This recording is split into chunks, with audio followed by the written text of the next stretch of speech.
Un aidant, c'est quelqu'un qui sait d'aider quelqu'un d'autre pour que soit le malade et il va mieux, qu'il peut voir un peu de lumière au fond du tunnel, quoi. Qui est présent éventuellement en consultation également avec lui. Et surtout, lui servir d'aide vraiment technique et psychologique. Être un aidant, on en parle. Vous apportez de manière naturelle un soutien à un proche atteint d'un cancer. Vous êtes vous-même patient et soutenez un proche. Vous êtes peut-être un aidant.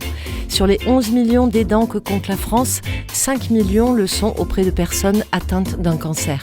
À travers ce podcast, l'Institut Paoli Calmettes souhaite leur donner de la visibilité, de la voix et faire avancer la conscientisation de ce statut. Les différents témoignages que vous allez entendre de patients, aidants et soignants tenteront d'éclairer sur les conséquences de l'aide apportée, sur la place de l'aidant dans le parcours de soins et sur les pistes d'accompagnement médico-social qui peuvent être proposées pour optimiser la prise en charge des patients. Ce podcast est donc pensé comme un outil de prévention en direction de l'ensemble des aidants qui jouent un rôle important dans l'accompagnement et la prise en charge du parcours de soins des patients.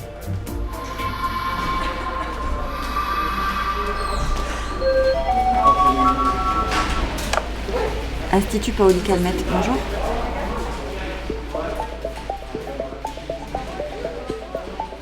Je suis Liliane Docouy, je suis assistante sociale à l'Institut Paoli Calmettes, centre de lutte contre le cancer régional.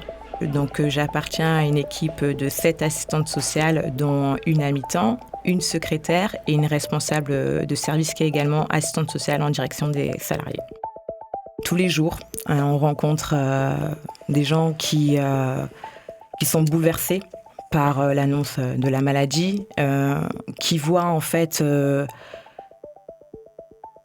le temps s'arrêter en fait et qui du coup sont un petit peu perdus.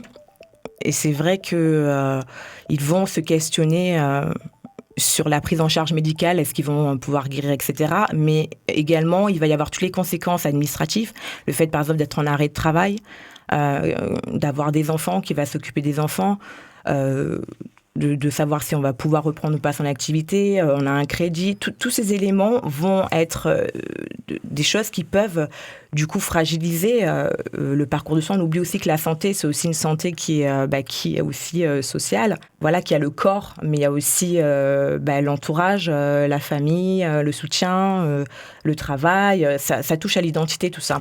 Il y a un travail aussi de déconstruction sur la représentation liée à l'assistante sociale qui peut se faire parce que les patients, la majorité d'entre eux n'ont pas rencontré une assistante sociale avant d'être malades. Donc on va se présenter, expliquer qui on est, quel est notre rôle, le cas dans lequel on intervient. Donc voilà, assistante socio-éducative, c'est l'intitulé de notre poste. Les aidants sont fait connaître historiquement par rapport à la maladie d'Alzheimer. Donc ce sont les associations comme France Alzheimer qui ont fait émerger leur place et qui ont parlé du coup des conséquences de l'aide apportée auprès des proches dépendants. Voilà. Et l'État a mis en place un cadre légal en donnant un statut aux aidants avec la loi du 22 mai 2019. Lorraine, je me prénomme Lorraine. Je suis aidante en fait, je suis assistante de mon époux qui est malade depuis 6 ans, suite d'un cancer. Voilà, donc je suis à ses côtés. J'ai 39 ans, ça fait 20 ans qu'on est mariés, mon époux et moi. C'est assez difficile quoi, de vivre ça, mais bon, j'essaie de tenir bon pour déjà moralement l'aider à surmonter cette épreuve à travers les conseils, à travers mon comportement qui a dû changer entre-temps. Donc, je prends beaucoup sur moi, déjà pour le bien-être des filles, parce que nous avions 2 filles. C'est vrai que c'est une situation pas facile, mais le fait de l'assister, d'être à ses côtés, de ne pas se laisser abattre, quel que soit les différents résultats lors des consultations. Parfois, on est dans la salle d'attente, inquiet, donc j'essaie de le remonter, même si au fond de moi, personnellement, je suis aussi inquiète, parce que je vous dis, ça fait 20 ans qu'on est ensemble. Et pour le bien des filles aussi, je suis obligée d'être forte, quoi. Les aidants dits naturels ou informels sont les personnes non professionnelles qui viennent en aide à titre principal, pour partie ou totalement, à une personne dépendante de son entourage pour les activités de la vie quotidienne. Cette aide régulière peut être prodiguée de façon permanente ou non et peut prendre plusieurs formes, notamment le nursing, les soins, l'accompagnement à la vie sociale et au maintien de l'autonomie, les démarches administratives, la coordination, la vigilance permanente, le soutien psychologique, la communication, les activités domestiques. Je me retrouve très bien. Parce que tout ce qui a été cité, c'est en réalité tout ce que je vis au quotidien, quoi. Et c'est ce que je pratique éventuellement au quotidien. Et donc pour moi, ça reste... c'est naturel. Je le fais de manière naturelle, c'est spontané. D'ailleurs, pour vous donner un petit exemple, j'ai pas mal de personnes de mon entourage qui trouvent que je suis assez dynamique, que je ne montre jamais que ça ne va pas, même quand ça va ou quand ça ne va pas. Je suis égale à moi-même, en fait. C'est vrai que par moments, oui, je vais souvent fondre auprès du médecin traitant où j'essaie de sortir, mais ça, j'évite de le faire, par exemple, devant les filles. Mais sinon, je me reconnais totalement dans tout ce qui a été cité dans la définition. Moi, je m'appelle Cécile Bagné-Bratisevic. Je travaille à l'IPC depuis 15 ans. Je suis gériatre de formation. Quand on s'occupe de son parent malade, on a l'impression que c'est un rôle classique, normal, qu'on ne peut pas y couper. D'ailleurs, c'est pour ça que souvent, ils disent que c'est facile. Il y a une échelle qu'on fait parfois, qui s'appelle le fardeau de Zarit, où on demande aux aidants, est-ce que c'est lourd pour vous de vous occuper de votre parent malade ? Et en fait, les gens minimisent complètement leur aide en disant mais non, c'est facile, c'est normal, ça ne me coûte pas. Alors que derrière, les conséquences sont importantes pour les aidants. On sait que les aidants naturels ont plus de pathologies que les personnes lambda. C'est-à-dire quand on aide quelqu'un, eh bien on est plus sujet à être soi-même malade. C'est pour ça qu'il faut absolument prendre soin des aidants et les entourer eux-mêmes pour qu'ils soient le plus aidants, justement, auprès du patient. Ça passe par le côté juridique, c'est-à-dire qu'il y a des arrêts de travail éventuels, il y a des facilités pour venir aux consultations. Un aidant peut s'adresser à un médecin sans souci, avoir des consultations psychologiques prises en charge parce qu'il est l'aidant de quelqu'un qui est malade également.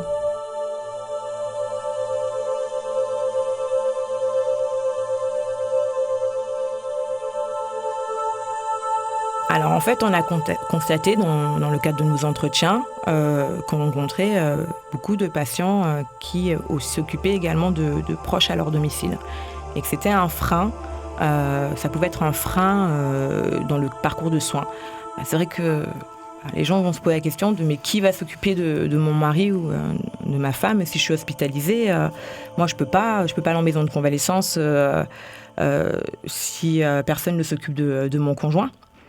Donc, on a décidé de faire une enquête auprès des patients de l'IPC et il s'est avéré que 21% des patients sont aussi des aidants et que parmi ces 21%, 57% d'entre eux vivent sous le même toit que le proche qu'ils aident. Donc, on connaît les conséquences de l'aide à apporter. On sait que c'est un facteur qui fragilise le parcours de soins. Il y a intérêt, du coup, à travailler sur cette question-là et donc à repérer les patients le plus tôt possible pour pouvoir les accompagner et les orienter vers le service social, vers les psychologues, vers les infirmiers coordinateurs pour consolider, en fait, leur parcours de soins et faire en sorte que leur santé soit une priorité. Voilà, donc aujourd'hui, il y a ce que j'appelle le patient aidant. Je m'appelle Mandy, je vis à Marignane, je suis anglaise d'origine, mais je suis française par adoption et je suis mon traitement ici, IPC, ça fait presque 3 ans et demi pour un cancer de poumon. Et qu'est-ce que je peux dire? J'ai mon mari malade aussi, ça, c'est un peu dur à arranger des rendez-vous et tout ça, parce que je dois être avec lui pour l'habiller le matin avant que je pars et faire attention, quoi, que lui, il est en forme, qu'il peut sortir, boire son petit café tranquille. Parce que quand je suis ici pour le traitement, si je sais qu'il est un peu fatigué, on a ça toujours qui trotte. Parce que lui est malade, moi je me force d'être mieux pour lui. Parce que qui va le faire? Les enfants, ils ont tous le travail, ils aident beaucoup. Si j'appelle, ils viennent tout de suite et tout ça, mais c'est pas à eux de le faire. Voilà, ça, j'ai fait comme je peux et j'avance. Et des fois, on a besoin de parler avec quelqu'un qui n'a rien à voir avec la famille. Qu'on peut vider le sac, quoi. Voilà, on peut dire des gros mots, dire des choses, des fois, c'est pas tout gentil sur la personne qu'on aide. Parce que des fois, on a besoin que ça sorte. On a le petit cabinet là, qu'on peut aller pour prendre des comment on appelle ce truc-là? Les petits pliants et tout ça. On peut appeler. Ma belle-fille aussi, je peux le dire à elle. Mais je vais la peser, elle a eu de leucémie, je vais l'embêter avec ça. Et c'est bien que si quelqu'un il propose l'aide, de temps en temps. Pas qu'on a besoin toujours de demander. Après, il y a une réalité, c'est que avec le développement, les évolutions médicales, ça a aussi amené à une réduction de la durée d'hospitalisation et au développement de l'ambulatoire. Donc nous, on est un centre régional de lutte contre le cancer, donc on a un territoire étendu. Donc au niveau du service social, on avait intérêt, du coup, à travailler, à renforcer nos liens avec les partenaires extérieurs pour qu'il y ait un relais qui puisse se faire au domicile quand c'est possible, quand c'est nécessaire. Par rapport à la moyenne d'âge de nos patients, à l'IPC qui est de 62 ans, on a axé notre travail à développer le partenariat, à renforcer le lien avec, par exemple, les pôles seniors de Marseille. Ils peuvent, en fonction de la situation, se rendre au domicile et mettre en place des aides qui vont permettre, du coup, de soulager le patient pendant son hospitalisation. Voilà, c'est toujours le cas par cas, encore une fois, et l'anticipation, la sensibilisation qui vont permettre le travail en équipe pluridisciplinaire, qui vont permettre vraiment d'accompagner les patients au mieux.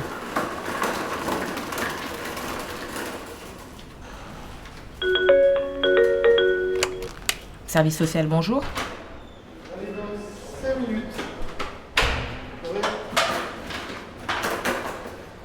Les dents ont un statut, effectivement, il y a une définition qui existe au niveau national. Mais le problème, c'est que les personnes concernées ne s'y reconnaissent pas. Ils le font parce que c'est ma femme, c'est mon conjoint, c'est normal. Il y a quelques outils qui pourraient permettre de les soulager. C'est là que c'est important, du coup, de se rapprocher d'une assistante sociale parce que notre rôle, ça va être de s'intéresser au patient. Nous allons évaluer, en fait, la situation du patient, donc sa globalité. Donc, s'intéresser à son environnement. Est-il en couple? A-t-il des enfants? Est-il en arrêt de travail? Donc, en fait, nous faisons en fonction du besoin et de la demande. C'est ce qu'on appelle, du coup, un recueil de données. En fait, ces éléments, ça va nous permettre de conseiller, d'orienter ou d'accompagner le patient dans la mise en place des outils juridiques qui pourront le soulager tout le long de son parcours de soins. C'est eux qui m'ont proposé pour la femme de ménage. Ils ont expliqué que même avec l'assurance de la maison, j'avais droit de temps de semaine pour tout ça, pour les lits médicalisés, pour tout ce que c'était médical, oui. Le tour là avec les tiroirs pour tous mes produits. Eux, ils sont venus, ils ont tout installé. En moins de 2 heures, c'était fait ça, oui. Mais on n'a pas besoin que ça. Voilà. Moi, pour malade, pour mon maladie, oui, parce que je suis capable de me lever et marche. Mais pour quelqu'un comme mon mari, c'est pas juste ça qu'il a besoin. Il a besoin, même j'ai demandé à les gens, on n'a pas quelqu'un qui vient pour le promener un peu, qui amène au parc, avec, même si j'ai loue un fauteuil et tout ça. Mais où je demande?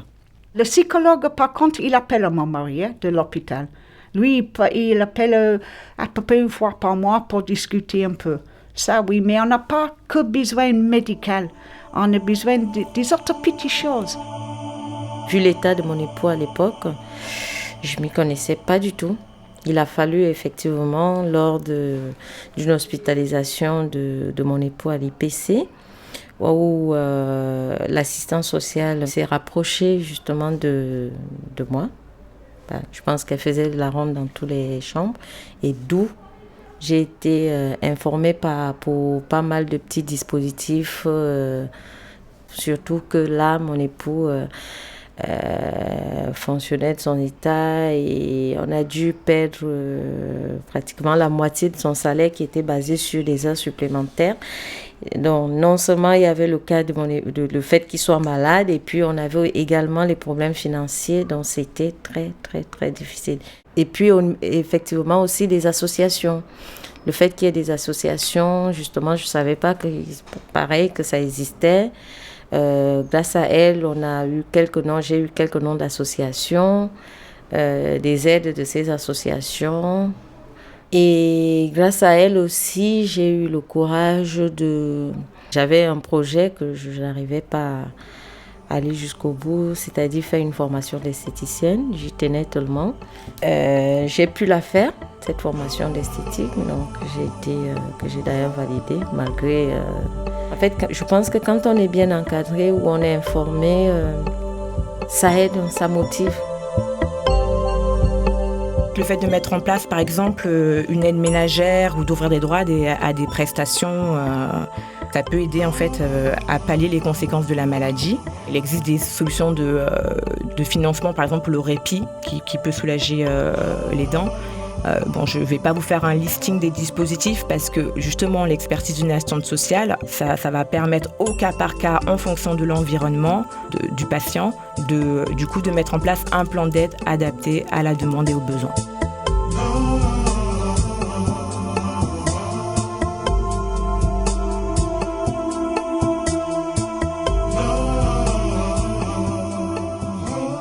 Je suis Jean-François Caillol, je suis infirmier coordinateur, je travaille à l'Institut depuis 30 ans. Je suis infirmier coordinateur depuis 15 ans. Notre métier consiste à voir les patients après la consultation d'annonce du médecin ou du chirurgien, faire le point avec eux sur leur parcours médical, psycho et social. On est les relais entre l'hôpital et les patients juste après la consultation d'annonce d'un cancer. Pour le moment, on ne s'appuie pas trop sur les aidants. C'est le patient qui s'appuie sur les dents. Notre contrainte est le secret médical. Donc on ne peut pas parler à n'importe qui, n'importe quand de la pathologie ou autre, quoi. Donc je pense que vraiment le passage par le patient et qui est le relais entre nous et les dents, je crois que c'est vraiment le patient qui a toute la priorité sur ça. Et tout ce qui est reformulé par les aidants, il peut y en avoir plusieurs aussi, est très bienvenu pour pouvoir maintenir. C'est pour ça que nous, on a les infirmiers coordinateurs, on voit les patients après la consultation d'annonce, dans la foulée, pour reformuler le trajet, pour être sûr que les choses sont comprises. Et après, on les revoit aussi, ou alors surtout, on a un relais par email ou par téléphone pour répondre à leurs questions, qui peuvent être des questions pour nous anodines, mais qui pour eux peuvent être très, très importantes. Savoir comment ils vont se déplacer ici, savoir ce qui est remboursé, ce qui n'est pas remboursé, savoir tel médicament prendre ou pas, avant, après le traitement ou autre. Quand on va à l'IPC, lors de ces prises de sang, c'est vrai que ce sont les infirmières qui gèrent. Je suis souvent chargée à les imprimer quand on a un rendez-vous, d'organiser le rendez-vous en imprimant ces dernières prises de sang, en essayant de comprendre. Malheureusement, j'arrive toujours pas à comprendre pour faire face à ces multiples questions, par exemple sur les prises de sang.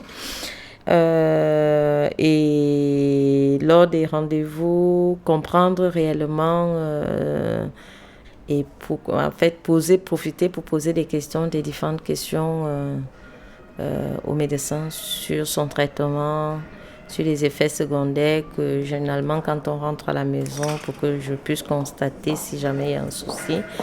Voilà. L'aidant a un rôle essentiel. L'aidant ou les aidants, parce qu'ils peuvent être plusieurs. Ils peuvent se relayer, et on le voit très bien. Les patients sont beaucoup plus détendus quand on les voit, en nous disant j'ai ma copine qui va venir, j'ai une autre qui va mettre, j'ai ma fille qui vient ou autre, ou mon fils là-dessus. Les patients sont plus détendus. Comme ils sont plus détendus, les traitements sont mieux acceptés. Et à mon avis, ce n'est que mon avis, l'efficacité du traitement et la guérison est beaucoup plus efficace. C'est vrai qu'on a des infirmières qui passent tous les jours à la maison pour tout ce qui est pilulier et tout. Mais puisqu'elles ne restent pas là... Donc, ce que je fais, je vérifie déjà s'il prend bien ses médicaments. Si jamais il a un malaise, pour que je sois à côté, généralement à côté pour trouver une solution en appelant ou s'il y a des signes que je trouve un peu étranges par rapport à l'habitude. Il y a aussi le côté, des massages, des trucs, des petits soins pour le remonter. Vu que le traitement est assez lourd, ils ont tendance à oublier les médicaments. Par exemple, les infirmières gèrent tout ce qui est chimio pour lui. Et moi, je gère parce qu'il a aussi des problèmes cardiaques. Donc, je gère un peu les autres ordonnances.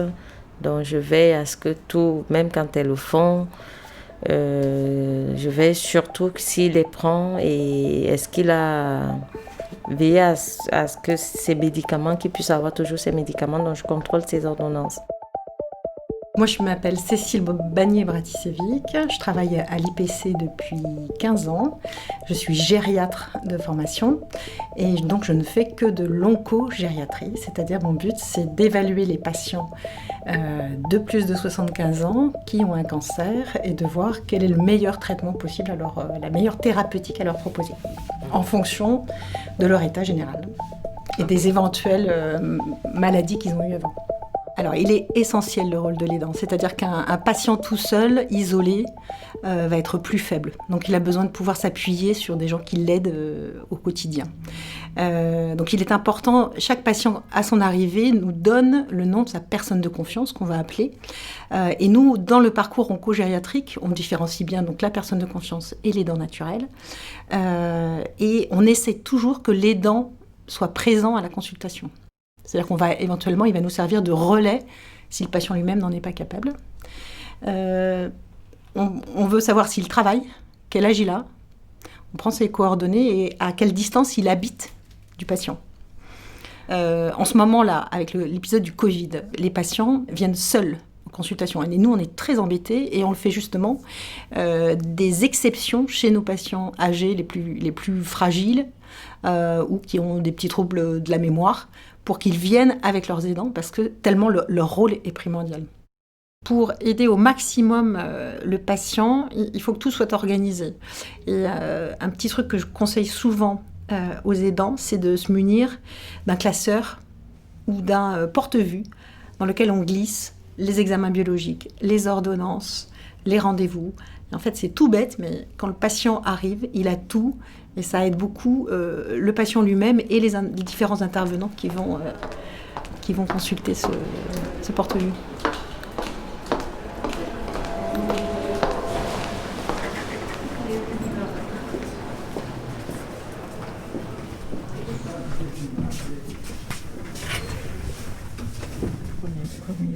C'est ça.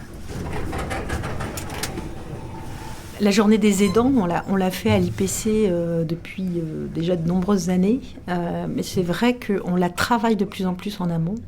On communique de plus en plus dessus parce que je pense que le cancer touchant de plus en plus de monde dans la population générale, il y a de plus en plus d'aidants dans la population générale et ce terme devient de plus en plus compréhensible pour la population générale. C'est important de savoir qu'on est aidant et qu'on peut soi-même avoir besoin d'aide et savoir où on va trouver ces aides. On se rend disponible à l'Institut Paoli Calmettes, donc au lieu de consultation, qui est le lieu où on les rencontre le plus, où ils sont le plus présents, puisqu'ils accompagnent les patients. On est là pour les informer sur les dispositifs de droit qui existent. C'est également un temps de convivialité, d'échange. C'est également l'occasion de rencontrer les partenaires extérieurs qui peuvent prendre le relais au domicile. L'occasion de rencontrer les pôles seniors et l'association Restart qui accompagne les patients qui sont greffés. Ce sont... je trouve un temps important. Il y a le patient et son accompagnant et des fois ça permet aussi de créer le dialogue entre eux sur les difficultés qu'ils rencontrent au domicile. Donc c'est une première approche qui peut donner lieu après plus tard à un rendez-vous. Et à cette journée, y participent également les assistantes sociales, les psychologues, les infirmiers coordinateurs, quelques médecins. Donc c'est vraiment un lieu d'accueil, d'échange et de rencontre. Je suis Clara Botaille, psychologue clinicienne à l'Institut Paoli Calmettes et mon rôle est d'accompagner et de soutenir les patients et les proches, aussi bien en hospitalisation qu'en consultation externe. Dans mon service, nous sommes 5 psychologues et 1 pédopsychiatre. En ce qui concerne la problématique des aidants, au niveau psychique, elle est à la fois très complexe et diverse en fonction effectivement des situations. Alors ce que j'observe comme difficulté pour les aidants, c'est principalement le manque de temps. Trouver du temps pour soi, trouver du temps pour faire les démarches. Donc c'est difficile de solliciter un soutien, la plupart du temps, qu'il soit psychologique ou justement social. C'est dans ce cadre-là que nous, notre rôle est important. Surtout du soutien, parce qu'évidemment, ils arrivent souvent avec une multitude de questionnements. Sur comment se positionner par rapport aux patients, comment gérer leur stress, comment gérer tout un tas de problématiques, ça dépend vraiment de chacun. Mais du coup, le rôle du psychologue, là, c'est vraiment d'accompagner, de soutenir pour que tout se passe au mieux pour tout le monde. Pour le soutien des aidants, on organise à l'Institut Paoli Calmettes la pause des aidants, qui est donc un moment de rencontre, d'échange, co-animé avec une assistante sociale et une psychologue, pour justement évoquer toutes les ressources possibles et tout ce qu'on peut rencontrer de difficultés en tant qu'aidant. Cette pause des aidants se situe à l'espace rencontre information à l'Institut Paoli Calmettes, au rez-de-chaussée supérieur. On peut trouver toutes les informations sur le site internet ou sur les affichettes qui sont un petit peu partout à l'IPC. Le pédopsychiatre propose également un suivi pour les enfants des malades et le goûter des enfants le mercredi après-midi.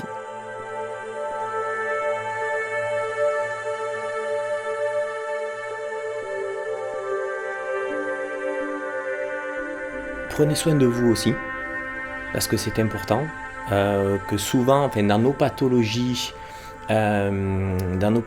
ici à l'Institut, nous sommes plutôt dans un marathon plutôt qu'une course de vitesse. C'est pas l'aidant qui va aider la personne qui s'est cassé le bassin ou qui s'est cassé la jambe à faire les courses, en se disant dans 3 semaines, un mois, tout ira bien, je peux m'investir à fond, je lui fais les courses, je fais tout ça. Là, il se peut que ça soit beaucoup plus long, avec des nouvelles bonnes ou mauvaises qui peuvent s'accumuler, avec des hauts et des bas. Donc si l'aidant ne prend pas soin de lui aussi, ou ne se fait pas aider par nous ou par autres, je ne sais pas comment on peut faire, la difficulté est qu'il va courir un sprint alors qu'on a besoin de lui pour un marathon. Aux autres aidants, il faut être courageux, beaucoup de patience et faire avec. Pour faire avec, si vous n'avez pas de solution, il faut monter le bordel et continuer. Les familles sont de plus en plus éclatées, c'est-à-dire que les enfants, ils sont à l'autre bout de la France, voire à l'étranger. Donc, qui va être l'aidant du voisin isolé de palier ? C'est justement peut-être le voisin.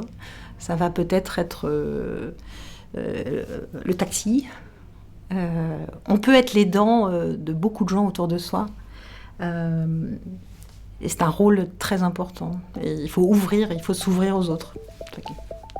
Et regarder autour de soi qui aurait besoin qu'on intervienne. Vraiment rassurer le malade, c'est important. Rassurer et ne pas fondre devant lui, quoi. Il faut et ne pas hésiter à aller vers des professionnels, hein, parce que moi, par exemple, j'ai la chance que j'ai ma famille qui est autour. Mais pour ceux qui n'ont pas de famille autour, je pense que c'est nécessaire de se rapprocher des professionnels adaptés pour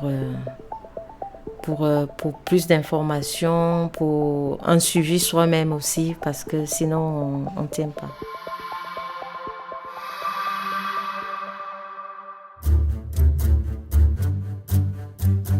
Si la loi du 22 mai a donné un statut à l'aidant, il n'en reste pas moins que les aides existantes doivent et peuvent être améliorées et augmentées.